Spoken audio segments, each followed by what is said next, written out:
Ils sont tous deux des figures marquantes de la vie artistique et culturelle de Monaco. Daniel Lorenzi Scotto et son époux Jean-Eugène Lorenzi ont réalisé une multitude d'œuvres. 200 d'entre elles sont proposées ici aux visiteurs. Un parcours avec différentes inspirations. Ici, Venise, des couleurs, du noir, du blanc, de la musique, des textes. L'artiste Daniel Lorenzi Scotto, à la tête de l'école des arts décoratifs pendant 20 ans, évoque avec tendresse ses œuvres et celles de son époux. Je vais vers de la simplification et de la lumière. Je pense que les artistes doivent être comme ça.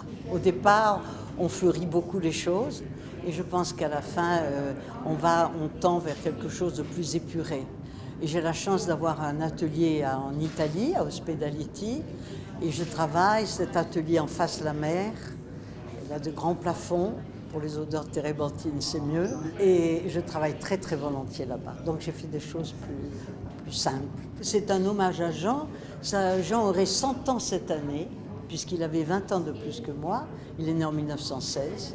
Alors c'est en même temps un hommage au personnage qu'il était, car c'était un personnage complet. Il était artiste, mais c'était aussi un avocat, je pense, de renom. Les tableaux et les dessins sont signés Daniel, le corpus d'œuvres graphiques, dessins et encre sont signés Jean-Eugène. Ce dernier, disparu en 1989, a laissé bien sûr une production dense, et si chacun avait son propre style, difficile de ne pas ressentir la fusion qui caractérisait ce couple d'artistes.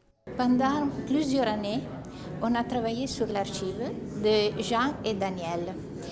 Et on a découvert une quantité extraordinaire d'œuvres et surtout la capacité extraordinaire d'utiliser toutes les techniques.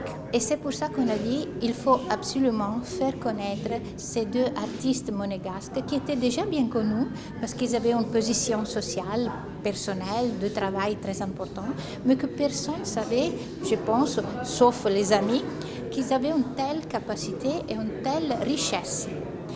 Et on a commencé à faire un travail vraiment terrible, c'était choisir.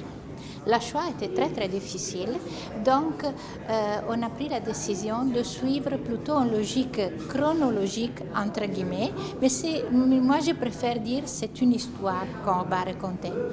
C'est l'histoire de la vie d'un couple.